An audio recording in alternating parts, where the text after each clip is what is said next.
नमस्कार शेतकरी मित्रांनो, मी रमेश सुभाष चौरे, संचालक अष्टविनायक ॲग्रो एजन्सी धामणगावडे. मित्रांनो, आपण मागच्या वर्षापासून YouTube वरती सतत शेतकऱ्यांना अ, जमिनीवर जमिनीत आपण जे शेतीमध्ये जे पिकं घेत असतो, कपाशी घेत होतो, मका घेत होतो, टरबूज घेतो, हरभरा घेतो, गहू घेतो, कोणत्याही सतत येणाऱ्या पिकांवरती, येणाऱ्या रोगांवरती, किडींवरती, अळींवरती जे काही तुमचे प्रॉब्लेम असतील त्याच्यावर सतत आपण तुम्हाला मार्गदर्शन करत आलेलो आहे. पण मित्रांनो, आज जे पीक आहे ते पीक आहे आपलं हरभरा. आमच्या विदर्भ, खानदेश आणि मराठवाडा पट्ट्यामध्ये रब्बी हंगामामध्ये आमच्या शेतकऱ्यांकडे जिथं पाण्याचं प्रमाण कमी आहे, जे शेतकऱ्यांकडे इरिगेशनचं प्रमाण कमी आहे, ते सर्व शेतकरी आमच्याकडे हरभऱ्याचं पीक घेत असतात. तर मित्रांनो, हरभऱ्याची लागवड करण्यासाठी आमचा जो कालावधी आहे तो ऑक्टोबर पासून ते जानेवारी पर्यंत असतो. काही शेतकरी लेट लागवड करतात, पण पर्याय नाही म्हणून ते शेतकरी हरभरा पीक निवडत असतात. तर मित्रांनो, हरभरा पीक घेत असताना आपल्याला मुख्यत्वे करून जे काही बुरशी येतात, त्या बुरशींवरतीच आपल्याला आज चर्चा करायची आहे. तर मित्रांनो, आमच्याकडे जे काही शेतकरी आहेत त्या शेतकऱ्यांना दोन प्रकार येतात. एक जे शेतकरी ज्यांच्याकडे खूप कमी पाणी आहे आणि काही शेतकरी ज्यांच्याकडे बऱ्यापैकी पाणी असतं.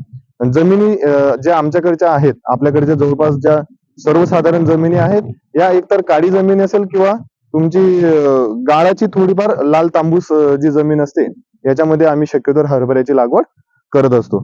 तर मित्रांनो, हरभऱ्यावर येणारा जो पहिला आणि महत्वाचा रोग आहे, ज्या रोगामुळे आमच्या विभागामध्ये या खानदेश, मराठवाडा, विदर्भामध्ये 50% 30% ते 70% पर्यंत शेतामध्ये नुकसान होत असतं. पण जर शेतकऱ्यांना या रोगाबद्दल जर जास्त आयडिया नसेल, त्यांना रोखणं कसं आहे ते माहिती नसेल, तर आमच्याकडे शेतकरी त्या रोगाला खूप बळी पडत असतात. याचा परिणाम आमचं आर्थिक उत्पादन खूप कमी होत असतं. पहिला रोग जो आहे तो मर रोग आहे.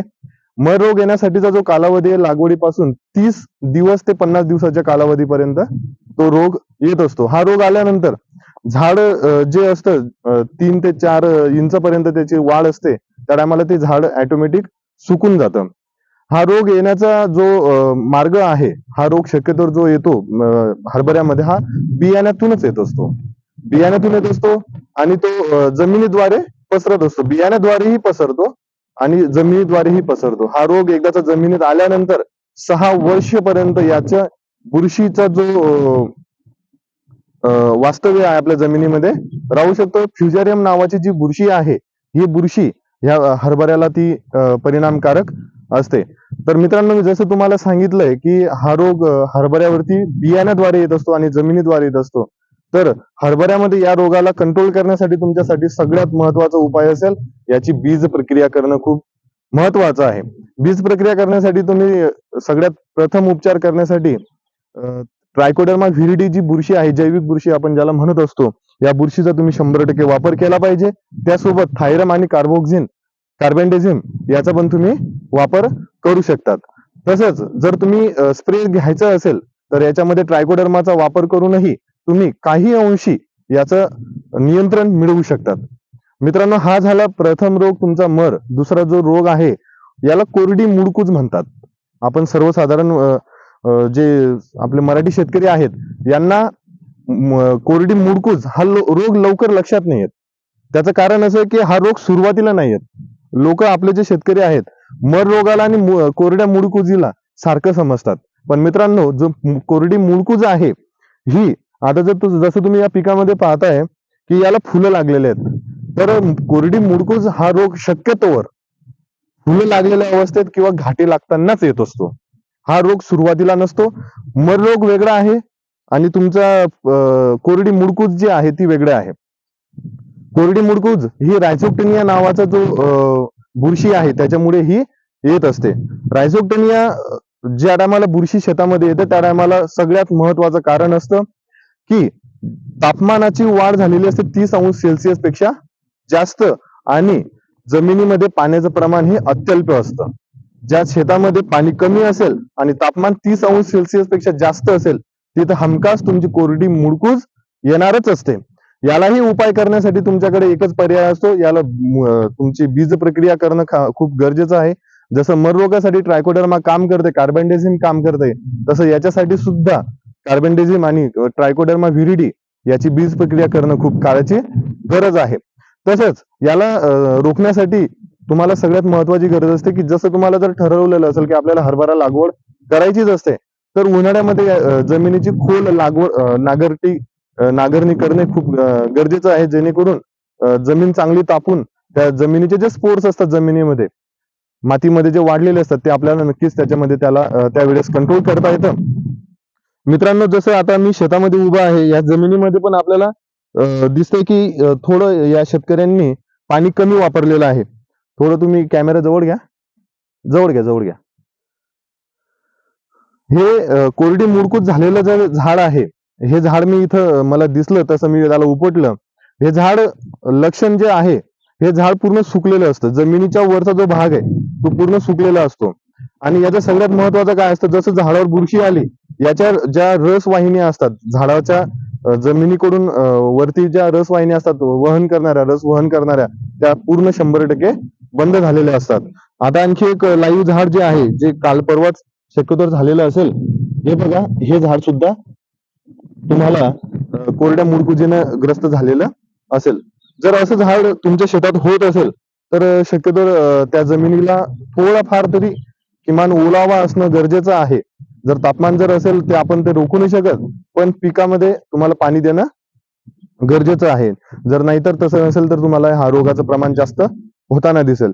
आणि जर तुम्हाला वरतून स्प्रे मधून फवारणीतून जर काही बुरशीनाशकं घ्यायची असतील, तर याच्यासाठी एक चांगले बुरशीनाशकं जे आहेत बाजारामध्ये, जसं की तुमचं रोको आहे, याचा वापर करून तुम्ही काही अंशी याचा आणखी कंट्रोल मिळवू शकता. या व्यतिरिक्त तुमच्या पिकामध्ये जसं एक व्हायरसचा प्रकार आलेला आहे, त्याला आपण खुंटा व्हायरस म्हणतो. तर हा व्हायरस सध्या आज महाराष्ट्रामध्ये तर नाहीच आहे, पण राजस्थान आणि गुजरातच्या काही पट्ट्यामध्ये हा व्हायरस आपल्याला सतत दिसून आलेला आहे. या व्यतिरिक्त हरभऱ्यामध्ये करपा पण येतो. करपा शक्यतो आपल्याकडे पण काही अजून पाहिजे त्या प्रमाणात दिसलेला नाही. पण जर करपा जर असेल, तर रोको वापरून तुम्ही करप्यावरती नियंत्रण चांगलं मिळवू शकतात. मित्रांनो, बुरशी व्यतिरिक्त आपल्याला आणखी अडचणी येतात घाटे अळीच्या. आपले शेतकरी घाटी अळी आल्यानंतर खूप गोंधळतात. त्यांना समजतच नाही आपण काय करायचं. दुकानावर जातो. दुकानावर गेल्यानंतर शेतकरी आपल्याला जे दुकानदार आहेत, जे मागलं ते आणून आपण वापरून मोकळे होतो. पण मित्रांनो, जर घाटी अळी जर असेल, तर घाटी अळी ज्या टायमाला अळी असते ती घाट्याच्या आत असते. तिथं तुमचं स्पर्शजन्य किंवा गॅस पॉइझन जे कीटकनाशक आहेत ते वापरून तिथं काही फायरचा फायदा होत नसतो. त्या ठिकाणी तुम्हाला आंतरप्रवाहित चांगले गुणवत्ता असलेलेच कीटकनाशक वापरणं गरजेचं आहे. याच्यासाठी माझी शिफारस असेल, जसं की तुम्ही कोराजन वापरा, फेम वापरा, इमामेक्टिन ही वापरलं तरी तुमचं घाटे अळीला चांगलं नियंत्रण मिळवता येतं. या व्यतिरिक्त आपल्याला सगळ्यात मोठा प्रॉब्लेम येतो की बाजारामध्ये ज्या वेळेस आपण हरभरा विकण्यासाठी घेऊन जातो, तर व्यापारी गुणवत्ता आपली हरभऱ्याची काढत असताना व्यापाऱ्याचा एक शब्द कॉमन असतो की हरभऱ्यामध्ये चमक नाहीये, हरभऱ्यामध्ये साईज नाहीये. जसं की व्यापाऱ्याकडून जर आपल्याला भाव पाहिजे असेल, रेट चांगले पाहिजे असतील, तर हरभऱ्याची जे बियाण्याची गुणवत्ता असणं खूप गरजेचं आहे. त्याचं फळ चांगलं येणं गरजेचं आहे. तर मित्रांनो, फळाची गुणवत्ता, जसं घाट्याची जो दाणा आहे, त्याची गुणवत्ता येण्यासाठी सगळ्यात महत्वाचं जे न्यूट्रिशन आपल्याकडे अन्नद्रव्य काम करत असतं ते असतं पालाश. जर तुमच्या हरभऱ्याच्या झाडामध्ये जमिनीमध्ये जर तुम्ही त्याला जर पालाशचं प्रमाण जर चांगलं दिलं, तर कदाचित 100% तुमचं या अडचणीचा तुम्हाला सामोरं जाता येणार नाही. जर तुम्हाला ह्या अडचणी जर फेस करायच्या नाही, तर तुम्हाला पिकामध्ये पालाश देणं खूप गरजेचं आहे. पण मित्रांनो, जसं फुलारो अवस्थेमध्ये जर तुम्ही पालाश जर खतातून जर टाकायचा म्हटलं, पालाश लागण्यासाठी 30-35 दिवसाचा वेळ लागतो. आपल्याला ते शक्य नाहीये की आपण आता पालाश द्यायचा आणि 30-35 दिवसानंतर झाडाने ते उचलेल आणि आपल्याला त्याचे काही रिझल्ट मिळतील. दुसरा पर्याय जो आहे आपल्याकडे, वॉटर सोल्युबल मधून जे येणारे पालाशयुक्त खतं आहेत, त्याचा स्प्रे मधून वापर करायचा. पण माझी मित्रांनो तुम्हाला एक शिफारस असेल की जसं तुम्ही आता पालाशयुक्त खतांचा वापर जर करायचा म्हटलं, तर सोडियम युक्त जर असतील, तर स्प्रे मधून पानाच्या रंध्रांद्वारे त्याला अपटेक करणं झाडाला खूप कठीण असतं.